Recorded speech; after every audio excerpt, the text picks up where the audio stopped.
మాది జులూరుపాడు మండలం రాజురపేట గ్రామం, భద్రాద్రి కొత్తగూడెం డిస్టిక్ మాది. మేము ఇప్పుడు ఖమ్మం జిల్లా రఘునాథపాలెం మండలం జీకే బంజ గ్రామానికి ఈ తోట ఫీల్డ్ చూడటానికి వచ్చాము. ఈ తోట ఈ సెప్టెంబర్ లాస్ట్లో వేయడం జరిగింది. మా సైడ్ మేము ఆగస్టు మధ్యకాలంలో వేస్తుంటాము. కానీ ఈ రెడ్ ఎక్స్ అనే విత్తనం ఈ లాస్ట్లో వేయటం జరగటం వల్ల అయినా కానీ క్రాప్ కానీ చివరి వరకు కూడా కాయ సైజు కానీ బాగుంది. క్రాప్ మంచిగా సెట్ అవుతుంది. ఇంకా కూడా కాసే ఎక్కలు ఈ తోటలు అవపడుతున్నాయి. నల్లి ముడత ఇటువంటివి ఏమీ లేవు.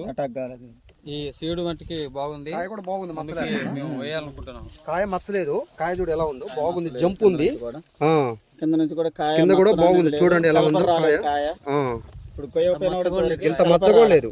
ఈ తక్కువ టైంలో కూడా క్రాప్ అనేది తక్కువ టైంలో అంటే ఒక నెల లేట్ అయినా కూడా, ఎందుకంటే కొన్ని ఆగస్టులో వేసే సీడ్ మిర్చి తోటలో కూడా క్రాప్ అనేవి సెట్ కాలేదు. ఇంత మట్టి కొన్ని నల్లి వచ్చిపోవటం అట్లా జరిగావి. కానీ ఇంత లేత స్టేజ్ లో కూడా ఇది తట్టుకొని ఇంత క్రాప్ సెట్ చేసుకుందంటే విత్తనం చాలా బెస్ట్ గా ఉంది. ఇది రెడ్ ఎక్స్ విత్తనాన్ని ముందుకి వేయాలనుకుంటున్నాం.